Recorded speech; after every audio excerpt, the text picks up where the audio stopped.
अस्सलाम वालेकुम बच्चों, भलेकार। मेरा नाम है हाजिर खान लेगारी और 9th क्लास की फ़िज़िक्स के chapter number 5 forces and matter में आज एक छोटा सा टॉपिक है, कॉन्सेप्चुअल इजी टॉपिक है। हाई प्रेशर और लो प्रेशर का ये पढ़ने जा रहे हैं। देखिए, हाई प्रेशर और लो प्रेशर पे बाद में आते हैं, पहले प्रेशर पे आते हैं। प्रेशर हमने पढ़ा हुआ है। प्रेशर होता है फोर्स अपान एरिया। ठीक है, फोर्स अपान एरिया कि एरिया के ऊपर कितना फोर्स लग रहा है, इसे कहा जाता है प्रेशर। अब अगर आप यहाँ पर एरिया देखें तो एरिया नीचे पड़ा हुआ है। कहाँ पड़ा हुआ है? नीचे। जो चीज़ नीचे होती है वो इन्वर्सली प्रोपोर्शनल होती है और जो वो चीज़ ऊपर पड़ी होती है वो डायरेक्टली प्रोपोर्शनल होती है। ठीक है, ये देखें, प्रेशर बराबर है फोर्स अपान एरिया के। एरिया नीचे पड़ा हुआ है, फोर्स ऊपर पड़ा हुआ है। जो फोर्स नीचे होती है वो इन्वर्सली प्रोपोर्शनल होती है, जो चीज़ ऊपर होती है वो डायरेक्टली प्रोपोर्शनल होती है।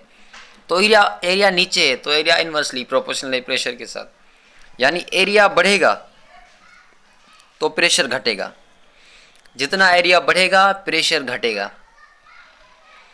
और अगर area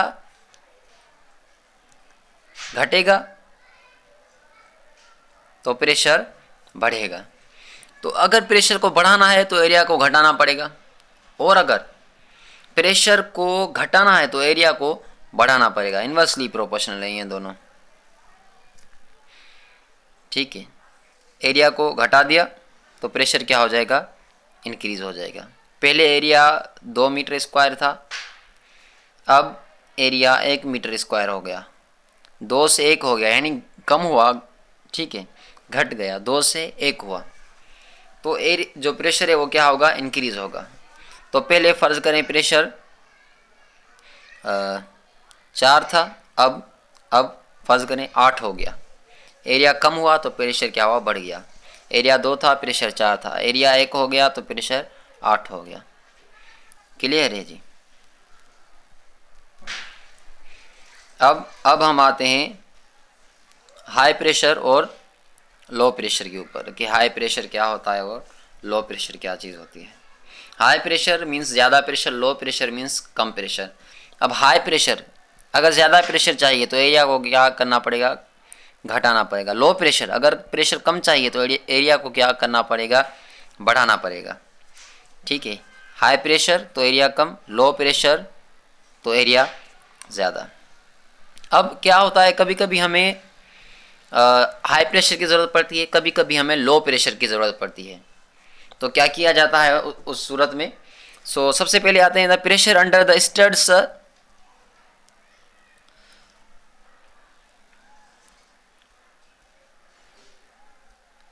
the pressure under the studs on the sole of football shoes. अब फुटबॉल शूज़ में आपको दिखाता चलूँ।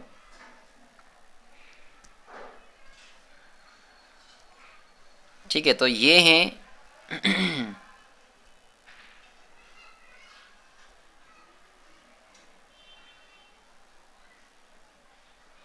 हाँ जी, तो ये फुटबॉल शूज़ हैं। तो फुटबॉल शूज़ का जो सोल है, ठीक है, कौन सी चीज़? सोल्स कहते हैं वो शूज़ का जो नीचे वाला हिस्सा होता है, निचला हिस्सा जो ज़मीन से कांटेक्ट में होता है, उसे कहते हैं सोल। तो किसी चीज़ का वो वाला हिस्सा जो डायरेक्ट ज़मीन से कांटेक्ट में है, नीचे वाला हिस्सा है, उसे सोल कहा जाता है। तो फुटबॉल शूज़ का जो सोल होता है वहाँ पर स्टड्स मौजूद होते हैं। ये वाले स्ट्रक्चर जो है इसको स्टड कहा जाता है। ठीक है जी। तो सोल पे क्या लगे हुए हैं? स्टड्स लगे हुए हैं। क्यों लगे हुए हैं? ताकि जो ग्रिप है वो मिल सके। अब मैं आपको बताता चलूँ कि फुटबॉल ग्राउंड पे जो फ्रिक्शन होता है वो बहुत ही कम होता है।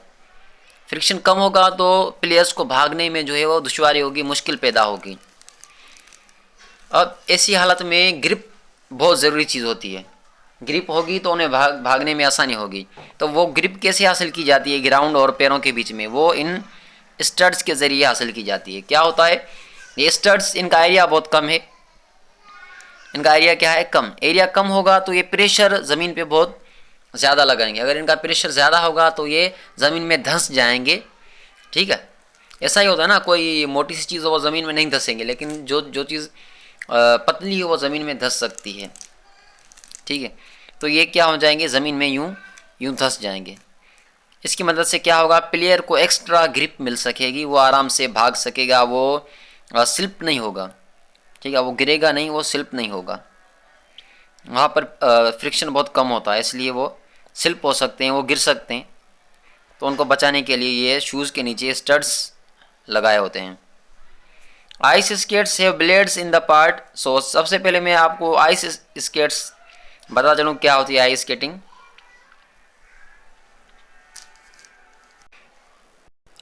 हाँ जी, तो ये कहलाती है आइस स्केटिंग। ये आइस पे इस तरीके से स्लाइड किया जाता है, इस तरीके से, ये खास शूज़ पहनकर। इन शूज़ के नीचे लगे होते हैं ब्लेड। अगर मैं आपको यहाँ पर नज़र आ रहा हो तो शूज़ के नीचे ब्लेड्स लगे हुए होते हैं, और इन ब्लेड्स की वजह से ये स्लाइड कर पाते हैं आइस के ऊपर अच्छे तरीके से। हल्का फोर्स लगाकर वो वहाँ पर स्लाइड कर पाते हैं। तो मैं ये शूज़ आपको दिखाना चाहूँगा।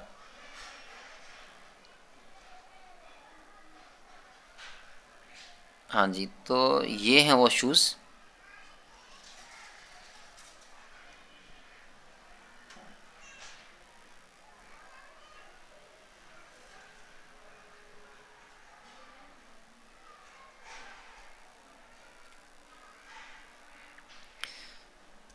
So ice skates have blades in the part that is in contact with ice. So ice shoes का ये वाला पार्ट, आइस शूज़ के नीचे ब्लेड्स लगे होते हैं, और ये ब्लेड डायरेक्ट कांटेक्ट में होते हैं आइस से बिल्कुल टच हुए हुए हैं, ये आपको नज़र में आ रहा होगा। सो यहाँ पर क्या होगा, क्योंकि इन ब्लेड्स का एरिया बहुत ही कम है, therefore skater's weight is concentrated on small area. तो जो स्केटर है उसका पूरा वेट इस छोटे से एरिया पे लग रहा है, इस छोटे से एरिया पे, क्योंकि ये ब्लेड का एरिया बहुत ही कम है। तो कम एरिया यानी हाई प्रेशर। तो यहाँ पर ज़मीन पर आइस पर क्या पैदा होगा, हाई प्रेशर। हाई प्रेशर की वजह से ये जो आइस है थोड़ी मेल्ट हो जाएगी। ये देखिए यहाँ पर ये क्या हो रही है, ये पूरी मेल्ट हो रखी है। ठीक है, मेल्ट हो जाएगी जब ये आइस, तो मेल्ट होगी तो पानी में कन्वर्ट हो जाएगी, और अगर पानी में कन्वर्ट हो जाएगी तो यहाँ पर पानी की एक लेयर, ये पानी की एक लेयर बन जाएगी। उस लेयर की वजह से फ्रिक्शन बहुत ही कम हो जाएगा। एक तो आइस पे पहले से ही फ्रिक्शन कम होता है, ऊपर से अब पानी भी आ जाए आइस के ऊपर तो फ्रिक्शन और ज़्यादा कम हो जाएगा। इससे क्या होता है, आइस स्केटर्स को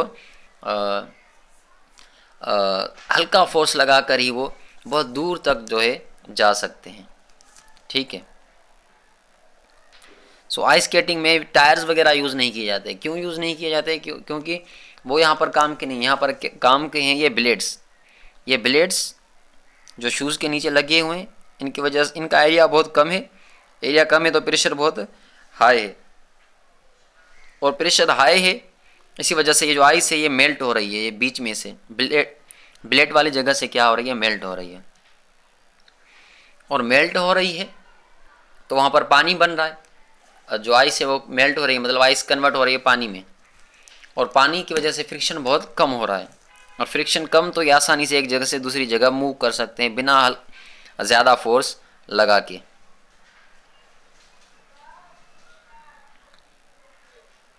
this effect of high pressure melts ice. ठीक है, इस हाई प्रेशर की वजह से आइस मेल्ट हो रही है, यानी पानी में कन्वर्ट हो रही है।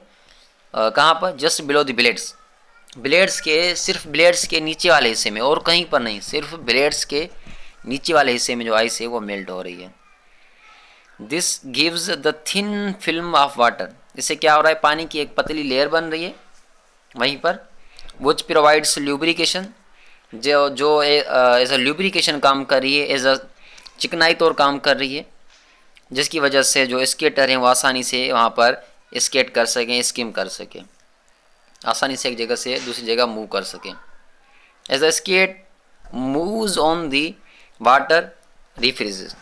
जैसे ही स्केट आगे चला जाएगा वो पानी है वो फिर से जो है आइस में कन्वर्ट हो जाएगा, फिर से फ्रीज हो जाएगा, क्योंकि वहाँ पर टेम्परेचर बहुत कम है ना। तो आइस से पानी बना, तो थोड़ी देर के बाद फिर से पानी से आइस बन गई, रीफ्रीज यानी फिर से फ्रीज हो गया, जम गया। On very cold days the pressure may not be enough to melt the ice and skating is impossible. जब ठंड बहुत ही ज़्यादा होती है, on a very cold day, जब ठंड बहुत ज़्यादा हो, तो इंसान का जो प्रेशर जो लगा रहे हैं वो ब्लेड के ज़रिए, वो इतना इनफ नहीं होता, इतना काफ़ी नहीं होता कि वो आइस को मेल्ट कर सके। वो प्रेशर इतना ज़्यादा नहीं होता कि वो आइस को मेल्ट कर सके, और अगर आइस मेल्ट नहीं होगी तो फिर स्केटिंग इम्पॉसिबल हो जाएगी, वो स्केटिंग नहीं कर सकेंगे। फिर उनको स्केटिंग करने के लिए ज़्यादा फोर्स लगाना पड़ेगा, क्योंकि फ्रिक्शन ज़्यादा है। आइस मेल्ट नहीं हुई तो पानी नहीं आया, पानी नहीं आया तो फ्रिक्शन ज़्यादा होगा। उसके बाद an elephant has a broad soles. अब सोल मैंने आपको बताया ना, किसी भी चीज़ का वो नीचे वाला हिस्सा जो ज़मीन से टच होता है उसे कहा जाता है सोल। तो एलिफेंट का जो सोल होता है ये वाला,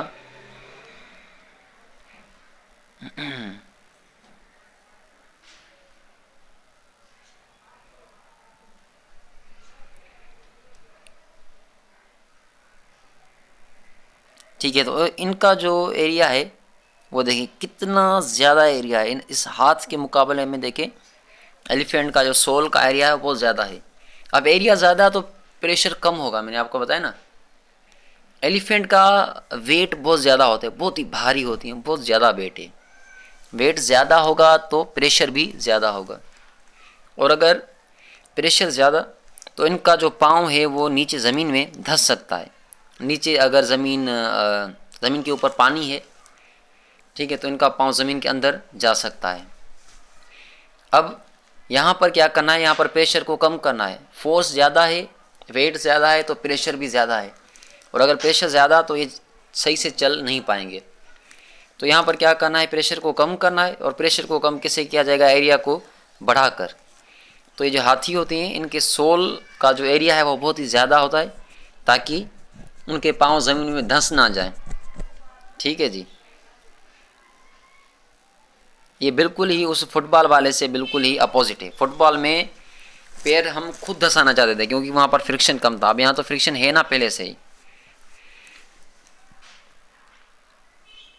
उसके अलावा वाइड शोल्डर पैड्स आप स्कूल बैग, जो स्कूल बैग होते हैं उनका जो शोल्डर पैड होता है, ठीक है, ये वाला हिस्सा, ये शोल्डर पैड्स लगे हुए हैं।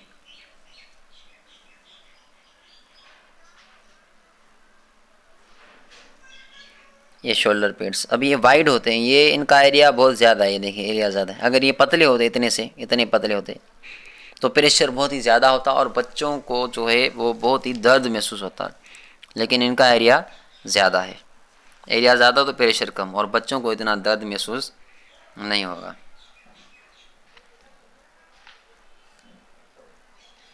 क्लियर है जी। Wide shoulder pads of school bag reduce pressure, इनकी वजह से क्या होता है, प्रेशर रिड्यूस हो जाता है। प्रेशर रिड्यूस होगा तो फिर बच्चों को जो है वो दुश्वारी नहीं आएगी। आई होप ये वीडियो आपको समझ में आई होगी, समझ में आई तो लाइक, चैनल को सब्सक्राइब। मिलते हैं अगली वीडियो में। खुदा हाफिज़।